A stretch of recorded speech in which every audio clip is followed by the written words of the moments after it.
Поход в зимний лес всегда впечатляющий. Уходим вглубь леса от оживленной трассы.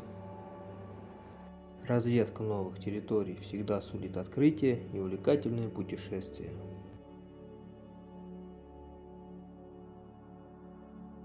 За бортом минус 12 градусов и снега чуть ниже колена. Преграды на пути – это часть пути, они делают его правильным.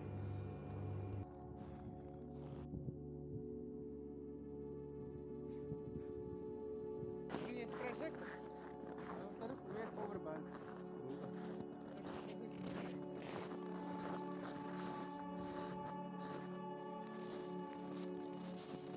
По дороге к будущему лагерю встретились несколько крысиных следов.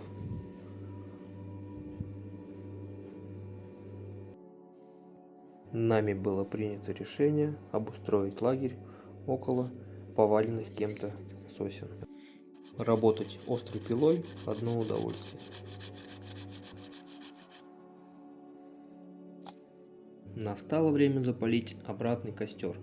Такой костер горит не снизу вверх, а затапливается сверху. Потом огонь постепенно спускается вниз.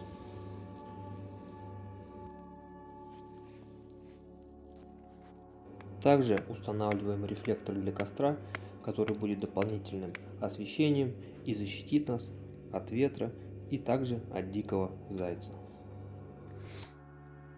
Найденное неподалеку бревно будет служить нам как лавочкой. Мы его укрываем колючим, но мягким лапником. Настало время ужина. Нами был установлен котелок с набранным чистейшим снегом, который превратится в вкуснейший согревающийся чай.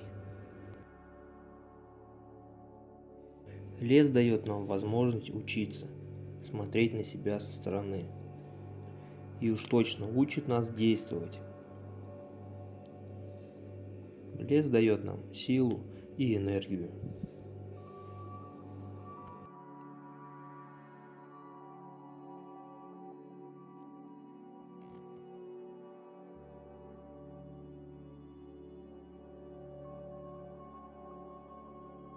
Ставим немножко хлеба животным.